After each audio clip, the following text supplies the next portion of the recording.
Welcome to Bolivia. A bit of eyes are throwing dust. Whoa! This will be about our third hailstorm in 2 days. Well, this certainly isn't ideal. We couldn't have picked a more beautiful place to break down. It's official, we're in Brazil. So excited to be here, even though I don't understand anything that's being said to me. Taking a little one, she is. Oh my gosh, I cannot take how cute this is, Rule. Deep enough.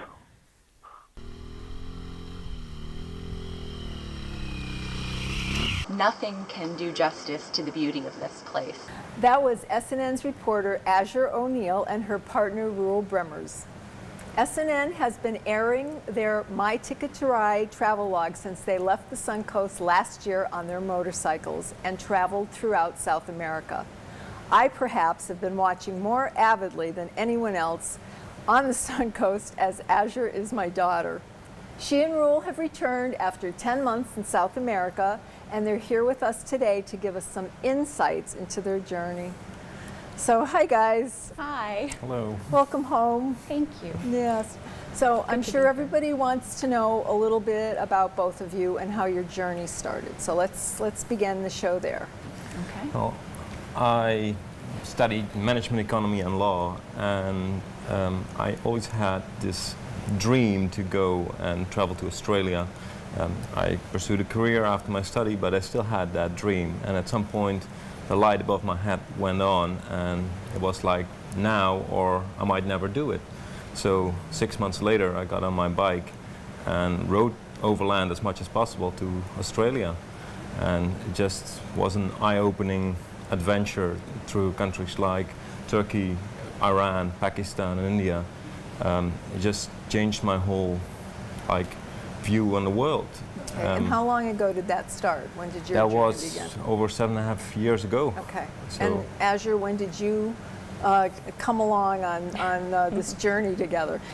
Well, I went to school in Washington, D.C. and similarly worked there for several years and decided that I really wanted to see the world before I settled down for the rest of my life, and went to Australia to learn how to make wine, and after that decided to pursue my bucket list. You know, I love scuba diving, wanted to go to the Great Barrier Reef, and wound up at a dive shop that Rule was working at. And he invited me to jump on the back of his bike and go on a trip through Australia, and that was really where this all began. Now, why do you travel by motorcycle instead of by car or tour bus? We've tried all that. Yeah, I mean, for us, riding on a motorcycle and traveling by motorcycle, it's really just a full sensory experience. And you know, you smell everything so much more intensely than you would in a car, and you feel the climate change. You feel, obviously, the rain or the heat, but it's really a visceral experience. But it exposes us to people. When you're in a car, people might not come over as easily and just talk to you. But on a bike, you're vulnerable in a way, and people come and talk, and it has opened doors for us throughout the world, and it's been an amazing experience. So after 10 months, I'm sure you have many, many highlights in your travels, but can you each share one of those with us? One? I don't think. I mean, I guess when you start traveling anywhere, I mean, on a big trip like this, you kind of have places you think of, you know, I'd like to go there. So whether it be a church, you know, in a city, a beautiful old church, or for us, hiking through Patagonia was really just, you know, again, on that bucket list. But kind of towards the end of our trip, we hadn't really planned as much because we didn't know how things were going to go. And an opportunity came up in our travels for us to take a route that would take us through the Amazon, but by ferry, not by motorcycle. Oh. And for me, and I think Rule 2, that was really a highlight. Okay. When we get to Belém, the gateway to the Amazon, we prepare to travel 984 miles upriver. This means trading our bikes for a ferry and our tent for hammocks. My hammock? Azur's hammock. Carrying plenty of supplies, we load the bikes on the ferry. Just tying up the bikes, just in case the Amazon gets rough. a few kilometers wide at some points. So making sure they're not going anywhere. We set up our home for the trip and wake up to excited shouts the next morning. All of these really small dugout canoes are filled with children, and they're rowing towards our boat. At first I was wondering if they were trying to ride the wake or something like that. But then I see plastic bags being tossed to the canoes. We're told people bring extra supplies onto the ferry to help out families who live in this remote area. So it was beautiful to see, these little kids, rowing as fast as they could to meet our boat, and then their little faces lighting up when someone would throw them a bag full of, crackers and cookies and clothing. Our shipboard diet is supplemented by little Amazon pirates who come aboard selling fresh acai and heart of palm. We spend our days playing board games, catching up on our blog, and enjoying the beauty that surrounds us. Now it's the second to last day, and I don't want to get off the boat tomorrow. We've met incredibly nice people. We're having so much fun with all of the kids, and I could just watch life on the river float by all day long. It's fascinating. So would you agree that was one of the highlights? It was, yeah, it was more the people that we met on the ferry. People adopted us. We became part of a family, and it was hard to say goodbye to these people. But another experience, again, it's been more about the people. For me, it was being at a orphanage in Peru, where we met these people that didn't have family, but created this family themselves, and we were welcomed there. To date, Hogar Belén has been called home by more than 350 people. Many of the young adults at the Hogar have lived here since infancy.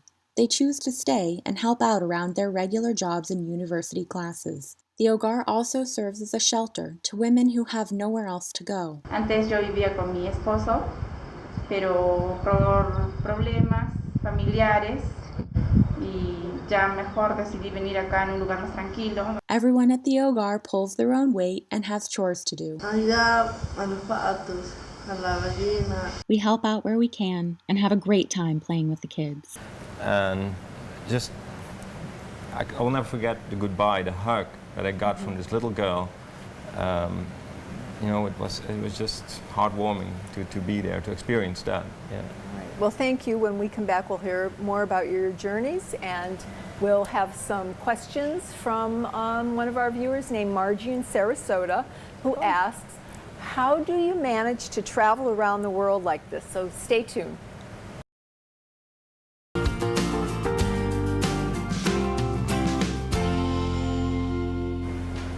Welcome back to Suncoast FYI. We're here with Azure and Rule from My Ticket to Ride. Margie from Sarasota wants to know, how do you do it? Me too. Yeah, well, it's a common question for us. A lot of people can't imagine, how you set off on a multi-month trip like this or journey. For us, it's really, financially, we can look at that. We always stop and work on the road typically, or sometimes, like for example, last year I came home here and was able to work at SNN reporting. And that's really become a fantastic part of our experience, because we get to do things that, not in our educational background, that have really just opened our eyes to other experiences that we never would have thought we had. Like just making wine around the world. I worked for Harley Davidson in Australia. I worked for a dive school there. So many different opportunities, and it also allows you to become part of a different culture, and that's part of the experience. So although we're working, we're also still getting to know countries. Yeah. And meeting people. Yeah. We do a lot of camping that helps to keep down on cost. We also are fortunate to have some gear sponsors who provide us with really high quality gear that keeps us safe, and not having to spend that money really helps our budget. So there must have been some difficult times when you were out on the road, just from what we've seen in the video packages that you've shared with us. What would you say were those difficult times for you? I think it's again, meeting people is most important, but you meet a lot of poor people as well, and seeing the conditions some people live in, often because of politics in the country, is very sad. But it's also very nice to see that these people still have a smile on their face because they have family instead of a lot of stuff. And they still enjoy life. Yeah. Like any major city, Rio has nice neighborhoods and a top 10 list of things to see and do. But this is only one side of the coin.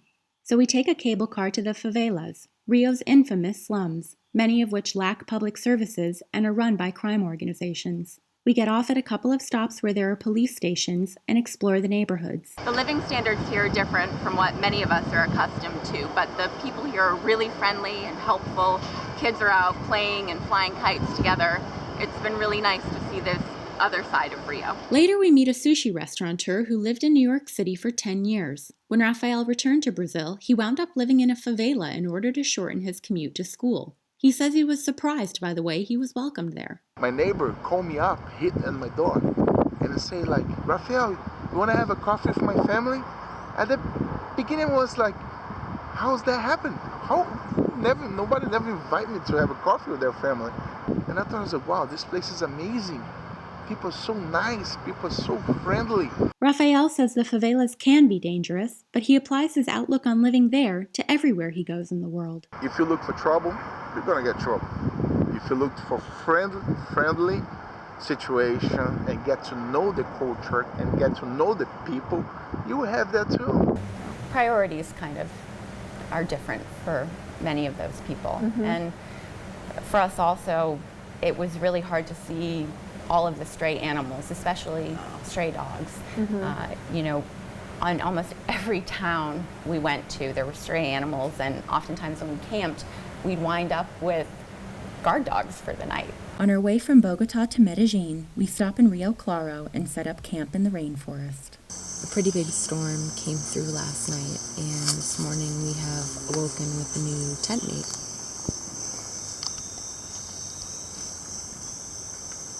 She's lovely, very quiet, but probably has fleas. Despite the rain, we enjoy the morning with our new friend.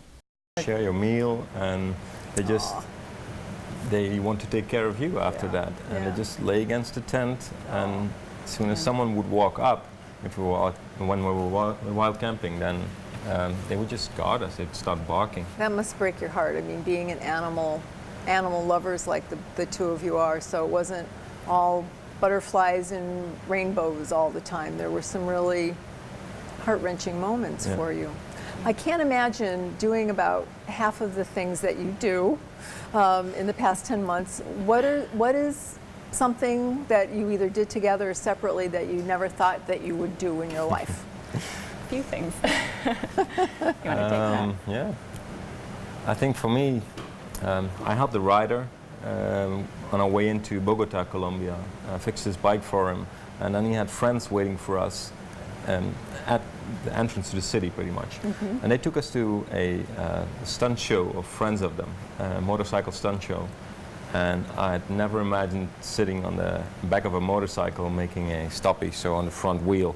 Oh my gosh. That was scary and an experience I'll never forget. I recall seeing something like that. I think you were on the back of one of those as well? Yep.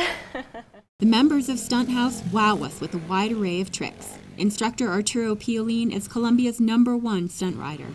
Piolín says he makes sure students know riding basics before teaching them any tricks. Le enseña unas cosas básicas, que cómo es manejar el clutch, cómo es manejar el freno, cosas así. The club insists I have a personal demonstration. Okay. Como esto, y nada más, ¿sí?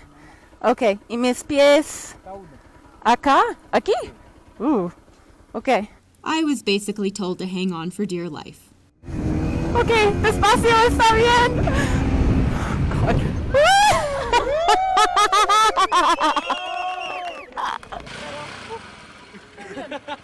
Raúl. Sí. Your turn. No.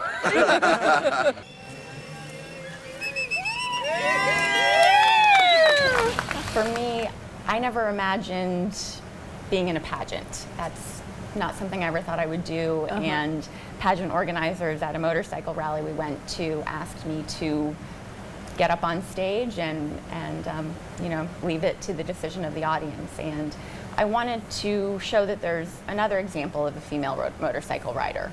So I went up in all of my safety gear, and And show them that you could be beautiful, you know. Well, I don't know about that, but the audience revved their engines loudest for me, so Yay. it was a And pretty won. Great. fantastic evening. The rally organizers asked me to participate in their pageant, and since I think it's important to show the young girls in the audience that motorcycling doesn't have to be synonymous with skimpy, unsafe clothing, I compete against gorgeous women in pleather pants and high heels. And I'm shocked when the audience cheers loudest for me and I wind up leading a parade through the city. It's a night I will never, ever forget. Reporting from Argentina, I'm Miss Moto Encuentro 2016 for SNN, the Suncoast News Network. Well, thanks. We'll be right back. So stay tuned, and we'll be asking Rule some more questions that were sent in by our viewers, and we'll hear what they have planned next, because it doesn't sound like they're going to be staying in Sarasota that long.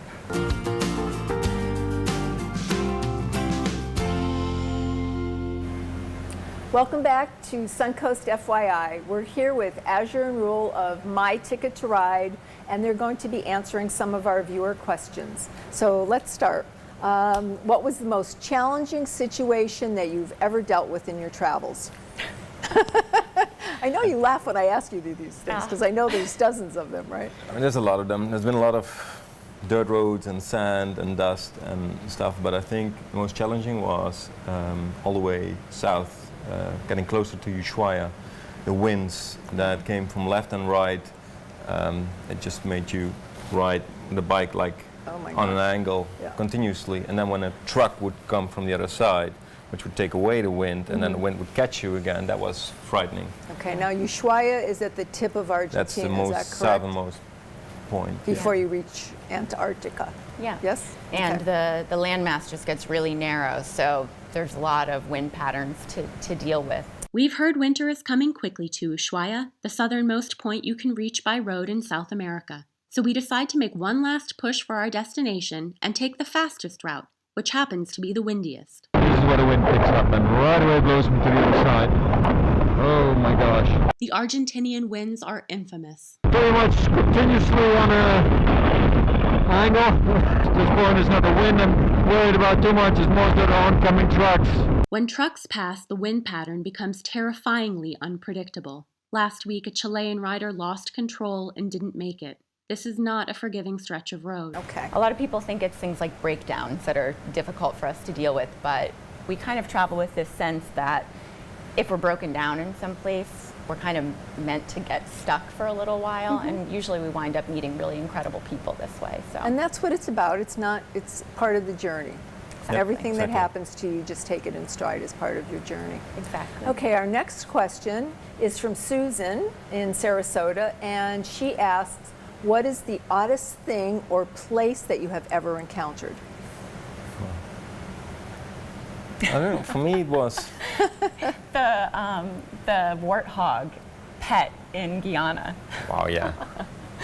It was adorable, but it was really, we pulled up to this little kind of makeshift general store gas station in the jungle in Guyana, and of all things you expect to have, a little pet collar around them. Oh my gosh. A warthog wasn't one of them. Okay. I don't know, what were you going to say? I don't know, again, I was shocked by people. I had a bad accident in Venezuela. I went down on an oil slick on a road at 50 miles an hour. Azure wasn't there. But just the fact that you lay there, and I walked away from it, luckily, because of all the protective gear I was wearing. But you also think, oh, people have nothing here, and they're going to come and take everything because it was a yard sale. But everyone stopped, and they came over and collected my stuff, put it on a pile, and made sure I had everything back, and I was okay. And where was this? This was in Venezuela, actually. Like another one of these incredibly dangerous countries, if you have to believe most of the media. And it's been an amazing experience for me there. So. Well, an interesting point that you brought up, and you did mention that you have sponsors. You have incredible gear that you wear, and again, protective gear, as we all know, motorcyclists should all wear. And fortunately, it saved your life, I would say. Yeah, I couldn't believe that I just walked away from that accident. I checked myself 100 times. Still, I shouldn't have gotten up, but yes, it was. We really think it's very important. Well, okay, name your favorite city. country or why? And that is from Diane in Sarasota. It's a tough one. I'd go for Rio de Janeiro. I think we thought we'd spend 4 days there. We ended up spending at least 10 because of the people, because of the situation. It was so beautiful. It's in the middle of nature. The culture is so rich. The food. We love that place. If ever you have a chance, wow. All right. We ride into Rio de Janeiro and immediately fall in love with its beaches, breathtaking views, and seemingly endless opportunities to be active outdoors. We're in the middle of the city here, but also in the middle of nature. We climb up to see Rio's most famous icon. The statue of Christ the Redeemer is over 100 feet tall and looks out over all of Rio de Janeiro. I really loved Rio as well, but I found myself surprised at how much I really loved Mexico once we got into kind of the interior. It was a fabulous country to travel through, and same with Colombia. I would go back there in a heartbeat. Okay. That's a lot of different favorites, but Okay. yeah, it's very hard We to have a pick. lot. So I am now going to ask a question. I know I've been inspired by your travels of my Ticket to Ride segments. You inspire people. So many people that you've reached. Who inspires you? A lot of people. For me, one of the first people that comes to mind is when we were in Chile, in Patagonia. It was a really miserable day, rainy, cold, terrible road conditions. And this woman, who we later found out was 70, was traveling on a motorcycle from Colombia to the bottom of South America, to Ushuaia. And she was from the US. We had a chat with her, and it was her birthday gift to herself. She decided, you know what, it's never too late to do this. And the cool thing was her husband was actually her follow-up vehicle. And then a few weeks later, when we were at that motorcycle rally, we met a man who was 74, and he'd ridden all the way from Arizona to the bottom of South America and was on his way back up when we met him. And he was really inspiring for me because his wife had passed away, and it was a devastating loss for him, obviously. But he didn't want to just kind of give up on life. So he decided to get on his motorcycle and go for a ride, and he didn't plan where he was going. I made 3 in Mexico. I sent them a postcard from Guatemala. The next postcard they got it was from Panama, and they said, "So you said we were going to make a little turn." He says the people he's met have been the highlight of his trip. People, they stop and ask you to come in and eat, whatever. Sometimes they won't let you go. They'll talk to you until 11 o'clock at night. I guess you get inspired when you're out there as well. Like you meet so many people that follow their dreams in their own way, whether it's with a boat or with a car or an RV. It really doesn't matter. But yeah, it's... So many of the episodes that we've watched over your journey during this time has made me cringe as a mother. Sorry. But also it's made me so proud of not only you, Azure, but of you, Rule, because you've taken us to places around the world that most of us will never get to see. And I personally want to thank you for that. And I will say, though, it's really great to have both of you home. But I know that there's another adventure around the corner, and I will be excited for you when that happens as well. So thank you for being with us on today's show and sharing your wonderful life tales with us. Thank you, and thank you for the opportunity to share these episodes with the Suncoast and to be here today. It's really been an honor for us. Thank you. Don't go far. Suncoast FYI will be right back. Thanks for joining us on Suncoast FYI today. If you have a business or community event that you'd like to share with our viewers, please call our sales department for more details at 941-361-4239. I'm Nancy O'Neill, and we'll see you next Friday on Suncoast FYI.